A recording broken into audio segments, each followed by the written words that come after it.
auditeurs de Radio Horizon, bonsoir à vous tous. Nous sommes aujourd'hui avec nos frères qui ont participé au programme Yali de 2016. Ils sont avec nous en studio, ils vont se présenter. Salut auditeurs et chères auditrices, Hombe Café China, participant du Mandela Washington Fellowship 2016. Je suis Sylvie Nyuna Menson. J'étais en Civic Leadership aux États-Unis dans l'université de Delaware en 2016. Merci. Je suis Mandela Washington Fellow 2016. Je m'appelle Segbedi Folly Emerson et j'étais à l'université de Northwestern University. Ok, vous allez garder le micro. Pour vous, c'est quoi le Yali? Le Yali, c'est en fait une opportunité instaurée par le président Obama pour voir les jeunes leaders africains se voir former, se voir donner des compétences pour pouvoir plus mieux avoir l'aspect de ce qu'on peut appeler, n'est-ce pas, la gouvernance, la transparence, et aussi non pas seulement dans le domaine du gouvernement, mais dans le monde des affaires, dans le monde civique en fait. Et comment vous l'avez compris, le Yali? Le Yali, c'est en fait un grand réseau. Si on prend une particularité du Yali, qui est le Yali Network, qui rassemble plus de 250 000 jeunes à travers toute l'Afrique, c'est une vraie opportunité que le département d'État américain offre, n'est-ce pas, aux jeunes leaders africains. Alors Sylvie, en quoi la jeunesse togolaise peut contribuer ou bien peut participer? Pourquoi donc la jeunesse togolaise peut participer ou doit participer au Yali? Pourquoi la jeunesse togolaise devrait participer au Yali? Je pense que Yali est une des plateformes aujourd'hui où se forment les grands décideurs. Aujourd'hui, nous disons souvent, nous, la population, ou bien nous, la jeunesse, nous disons que nos pays ne sont pas assez impliqués dans les décisions dans le monde entier. Ou soit nous disons que, ok, ceci n'est pas fait, ceci et cela, l'État n'arrive pas à le faire. Pour moi, Yali, c'est une occasion pour tout un chacun de prendre conscience que c'est pas seulement l'État et c'est pas seulement nous avons également en fait à prendre conscience que nous avons également une responsabilité, nous avons notre part à jouer. Alors, qui peut aujourd'hui prendre part à cette initiative? Qui est appelé à postuler à Yali? Appelé à postuler à Yali tout jeune potentiel, c'est-à-dire ayant des potentiels, ayant prouvé son impact sur sa communauté dans différents domaines, que ce soit en business, entrepreneurship, que ce soit dans l'engagement civique, que ce soit dans le management public management ou bien dans les énergies renouvelables. Et ce jeune-là qui a entre 25 et 35 ans est appelé à postuler. Alors, nous allons nous tourner à présent vers Coco. Vous qui avez participé à 6 semaines de formation pratique, surtout aux États-Unis, qu'est-ce qui a été dit concrètement? Merci. Comme mes autres fellows aussi qui m'ont précédé dans la prise de la parole, on a eu à participer à 6 semaines de formation dans des universités prestigieuses aux États-Unis, moi à l'Indiana University of Bloomington. Et concrètement, ce qui a été dit, si je dois pouvoir le résumer en 3 phrases, c'est d'abord renforcer notre confiance en nous-mêmes en tant que jeunes leaders par rapport aux capacités que nous avons. À ce titre-là, nos capacités ont été renforcées dans divers domaines: business, leadership, public management, comme on a eu à le dire tantôt. Autre chose qui a été dite aussi, c'est que nous avons la possibilité aussi de pouvoir tirer des bonnes pratiques du sol américain pour pouvoir l'appliquer ou bien de l'adapter à nos réalités en Afrique. C'est la seconde chose importante qui a été aussi dite, c'est qu'il y a des potentialités là-bas, il y a des opportunités, il y a des leçons là-bas que nous pouvons apprendre et transposer ça dans notre continent, le continent africain. Et la troisième chose, c'est que personne d'autre ne le fera si ce n'est nous. Et cela va non seulement pour nous qui avions eu l'opportunité de voyager, mais aussi pour nos frères qui sont nos frères et sœurs qui sont ici. C'est que nul autre ne le fera en dehors de nous. Et l'une des phrases poignantes que le président Obama a eu à dire, c'est que go and be the change, go and make the change comes. C'est-à-dire va et permet à ce que le changement survienne. va et soit cet agent de changement-là. Donc voici, si je dois résumer ce que nous avons pu apprendre durant ces 6 semaines-là en 3 phrases, voici ce que je pourrais dire. Personnellement, qu'est-ce que Yali a changé en vous? Qu'est-ce que vous avez acquis comme expérience? Personnellement, j'ai acquis une autre manière de me voir moi-même. Je pourrais l'illustrer, je l'illustre souvent comme ça. Je suis parti à Yali en me regardant comme un chat, je reviens en me regardant comme un lion. Parce que il y a des potentialités en moi que les gens m'ont permis de découvrir que c'est des potentialités que je peux valoriser. Donc souvent nous négligeons, nous pensons n'avoir rien comme potentialité. Aujourd'hui je me vois d'une autre manière. Non seulement je me vois d'une autre manière, mais je me vois comme une personne qui peut participer tant soit ce peu là au développement, au changement de ma communauté. Et Sylvie, qu'est-ce que vous avez acquis? En dehors du fait que j'avais commencé déjà quelque chose avant mon départ, c'est-à-dire le peu que je faisais, j'ai appris des histoires, en fait, de la réussite des uns et des autres, là-bas dans le programme, à pouvoir, en fait, comment faire mieux. Il y a des fellows qui font la même chose, ou bien plus que ce que je fais, ou bien qui ont de l'expérience dans ce que je fais déjà. Donc, nous avons échangé, nous échangeons pour pouvoir améliorer ce que moi je fais déjà. Nous allons nous tourner vers vous, Emerson. Vous allez nous parler de votre expérience, de ce que vous avez pu acquérir aux États-Unis durant ces 6 semaines. Vous venez de le dire devant les jeunes à l'hôtel Le Grand que vous êtes une personne malvoyante, mais vous avez eu cette possibilité de pouvoir faire ce séjour aux États-Unis. Dites-nous. Merci. Je pense que la particularité de Yali, c'est de pouvoir, n'est-ce pas, imprimer une certaine marque. Cette marque-là que j'apprécie beaucoup, cette marque-là qui est celle de pouvoir voir en des personnes qui sont confrontées à un certain défi physique, des potentialités. Et je n'en dirai pas moins. Vraiment, je félicite ce programme. Pas de discrimination et tout. Dans le cadre de mon université, là où j'ai eu à faire le Northwestern University qui se trouve à Chicago, on a eu à vraiment renforcer mes capacités. Et j'ai été plus marqué par le sommet qu'on a eu avec Obama, où vraiment les Blancs te servent comme si tu étais un grand patron, comme si tu étais réellement quelqu'un de, je sais pas comment le dire, peut-être de l'administration Obama et tout. C'est quelque chose qui m'a vraiment profondément touché, et je me suis dit, si je peux être servi de la sorte, c'est que je ne suis pas une personne à pouvoir me minimiser, en fait. C'est que je représente quelque chose, en fait. Si je suis personne malvoyante et que j'ai pu postuler en ligne, je pense que la jeunesse de Thiéviers peut en faire autant. Il y a eu vraiment beaucoup d'acquis en ce qui concerne le Mandela Washington Fellowship. Il y a eu vraiment beaucoup d'acquis, participer à des networking sessions que je ne sais même pas comment traduire, avoir le contact avec des gens, pouvoir parler avec des grands hommes d'affaires, interagir avec l'administration Obama. C'était vraiment de différentes sortes d'expériences, je pense. Okay. Sylvie, comment vous avez trouvé cet apprentissage par l'action? Vous l'avez partagé avec les jeunes? Vous avez dit que vous avez rencontré une jeune fille de 11 ans qui vous a surpris émerveillement. Vous pensez que cette éducation américaine par rapport au nôtre, c'est beaucoup plus pratique, ou bien il nous faut encore faire plus? Je dirais que l'Amérique ou bien les États-Unis a sa culture, l'Afrique a sa culture.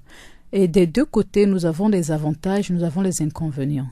Et ce que je vois de Yali ou bien ce que je vois du programme Mandela Washington Fellow, c'est comment aller s'inspirer de ce que l'Amérique, les États-Unis a de positif, ce que les États-Unis ont de positif, et le faire chez nous. Oui, c'est vrai, cette jeune fille de 11 ans qui, lorsque nous avons posé une question, dit « Allez-y, Google it ». Qu'est-ce que vous voulez dire par là? Allez-y, faites des recherches, cherchez l'information. En fait, c'était ça qu'elle nous disait. Vous avez des téléphones aujourd'hui avec Android, tout ça. Aujourd'hui, le programme Yali est un programme qui est lancé en ligne. Aujourd'hui, le programme Yali, quand vous allez sur certains sites, le site de l'ambassade des États-Unis, vous avez toutes ces recherches. Mais nous avons malheureusement pas mal de notre jeunesse togolaise qui ne profite pas positivement de ces avantages, ne profite pas de l'opportunité que nous avons avec Internet. C'est vrai, peut-être pas un grand débit, mais déjà, qu'est-ce que nous pouvons faire avec le peu que nous avons? Ce que nous avons déjà, nous pouvons en faire grand chose.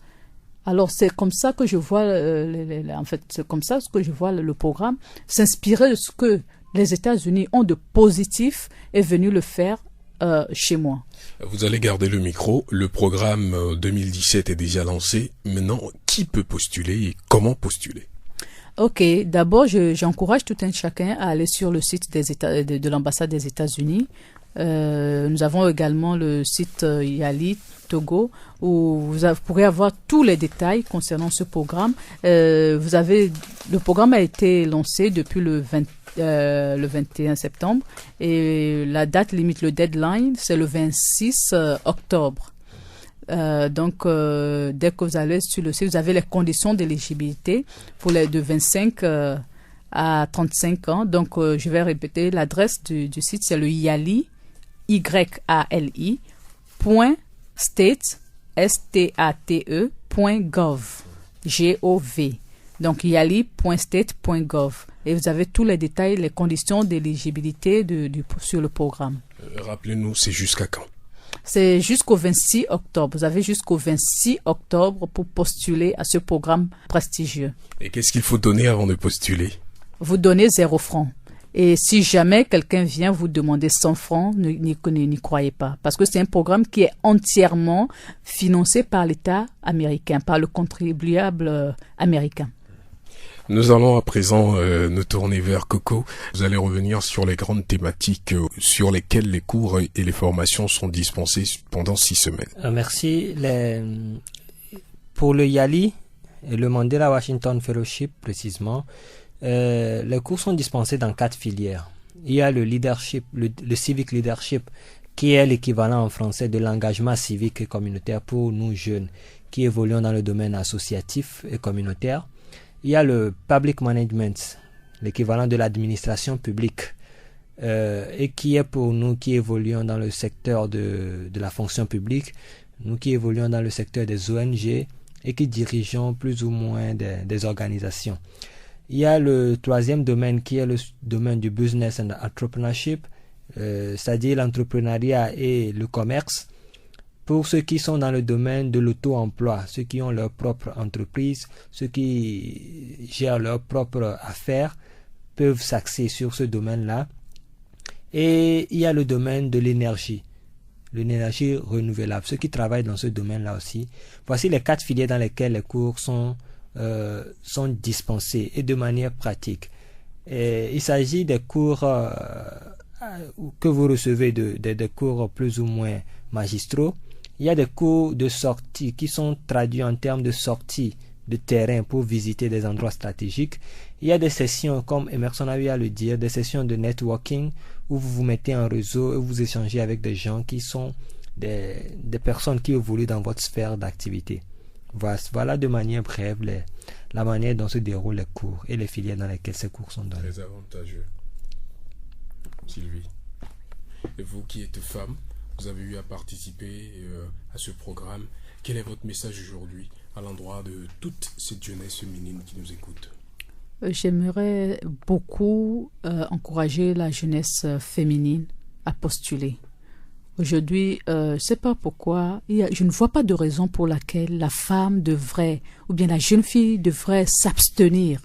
Parce que nous avons des potentialités, nous avons des tas d'atouts, nous avons tellement de qualités pour pouvoir réussir des tas de choses. Donc, et ces genres de programmes sont des programmes où les candidatures féminines sont plutôt encouragées, je dirais pas favorisées, non, mais les candidatures féminines et les candidatures des personnes avec handicap sont très, très, très, très encouragées à ce programme. Donc, s'il vous plaît, ne vous minimisez pas du tout, mes sœurs, ne vous voyez pas inférieures ou bien ne vous sentez pas incapables, non.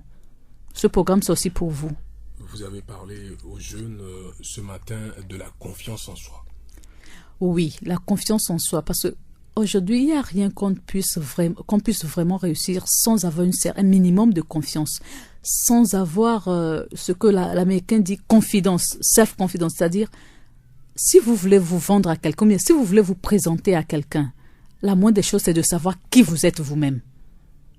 Si vous ne connaissez pas qui vous êtes, comment allez-vous vous présenter à l'autre? C'est là toute la question. Faut arriver à avoir confiance en soi pour pouvoir se présenter à la personne qui est en face de vous. Merci. Emerson, votre message à l'endroit de la jeunesse de Thiévié, du Zio et de tout le Togo. Je ne peux que leur dire de vraiment postuler pour Yali. C'est un programme qui est vraiment avantageux. C'est un programme qui, les Anglais disent, sharp your leadership skills. Ça ne fait qu'aiguiser en fait vos compétences.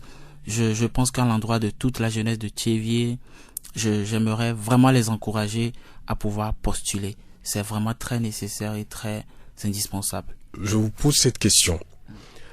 Il y a un ami malvoyant qui me dit que c'est fini pour lui. Qu'est-ce que tu as à lui dire? Non. C'est très controversé de se penser comme cela. Dans la vie, il ne faut jamais se penser comme cela. Il n'est jamais trop tard quand on peut mieux faire. Il n'est jamais trop tard quand on peut mieux faire. L'ami malvoyant ne doit pas se trouver dans cette situation-là où il se dit « non, c'est fini pour moi et tout ». Pour la petite histoire, je suis devenu non-voyant en 2009. Et je n'ai jamais su que je pourrais postuler un programme et que je pourrais aller aux États-Unis et revenir. Ce qui veut dire que la vie, en fait, se résume des fois à des vicissitudes, à des malversations, mais il faudrait quand même tenir le coup et s'y essayer pour pouvoir aller loin. Dans la vie, il faut toujours essayer d'acquérir des compétences et je pense que c'est ce qu'il y a de mieux. Donc, qu'il ne se décourage pas, qu'il ose, qu'il se dise, voilà, je peux faire ceci, je peux faire comme tout le monde peut faire. Vous êtes en département de droit à l'université de Lomé et comment vous arrivez à gérer votre, disons, entre guillemets, handicap, vos études et comment vous arrivez à vous en sortir avec votre vie sociale? Ça, c'est une question très pertinente. En ce qui concerne la faculté de droit, tout le monde sait bien que c'est l'une des facultés qui est vraiment difficile. J'ai eu aussi à rencontrer cette difficulté-là. Mais au fil du temps, il faut savoir que c'est le travail qui paye. J'ai eu à étudier très dur, des fois même sans manger, des fois en me coupant de certains plaisirs. Et quand j'étudie, je suis tellement dur. C'est-à-dire, tu ne viens pas chez moi et que je vais pouvoir te recevoir, on va causer. C'est pas possible. Donc, je dirais que la faculté de droit, aujourd'hui, si même je suis en dernière année, que je vais avoir ma licence bientôt, ce qui a payé, c'est le travail. Ce qui a payé, c'est être dur, être tenace, en fait. Donc, c'est ça, c'est vraiment tenir le coup, ne pas se décourager, parce que, oui, Emerson aussi s'est découragé, des fois.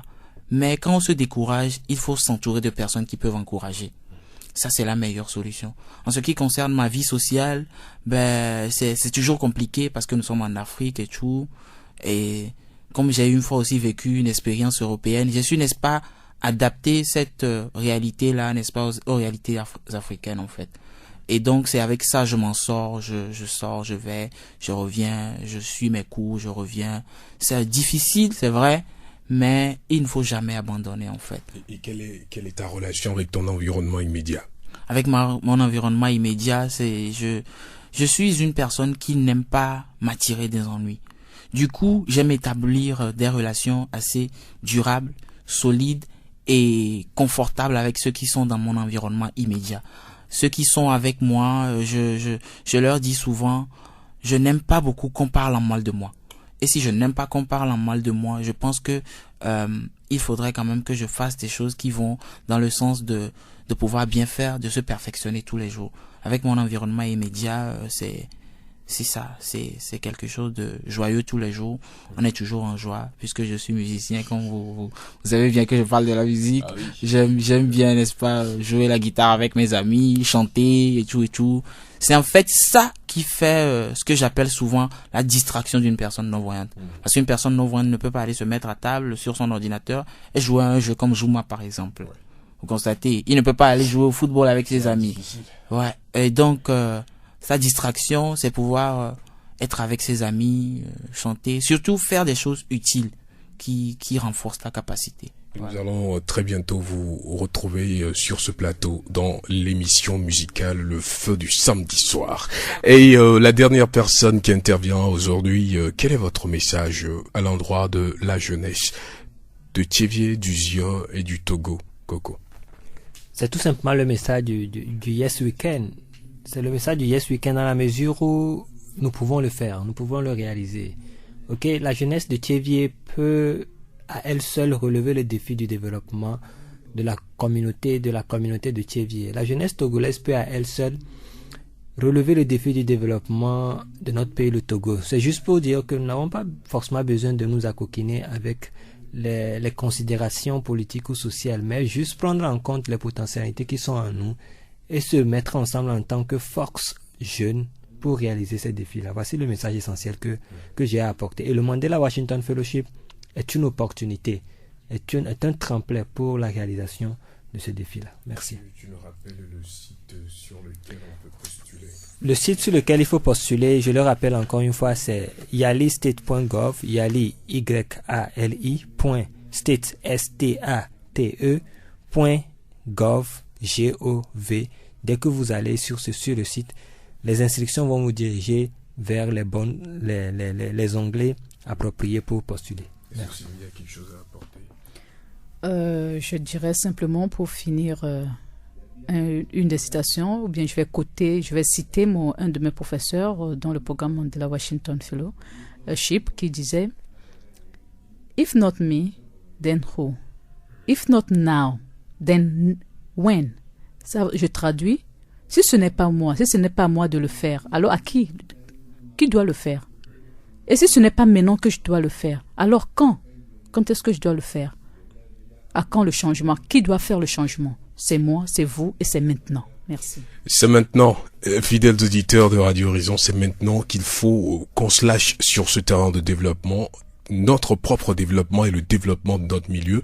Participer au YALI de 2017, c'est aussi s'encourager, c'est découvrir, c'est apprendre et c'est gagner d'avance. YALI.state.gov, yali.state.gov. Rendez-vous sur internet, tapez yali.state.gov et postulez.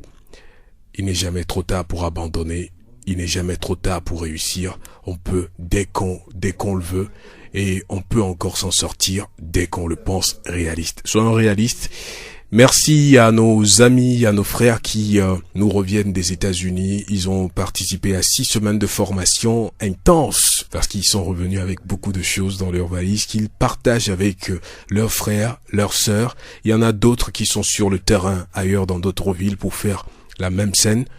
Ils vont revenir si tout va bien avec nous dans nos prochaines émissions. On aura en parlé tout au long de ce mois de YALI. Postulez, n'abandonnez pas, ne vous découragez pas. Quant à moi, on se retrouve dans quelques minutes. À tout à l'heure.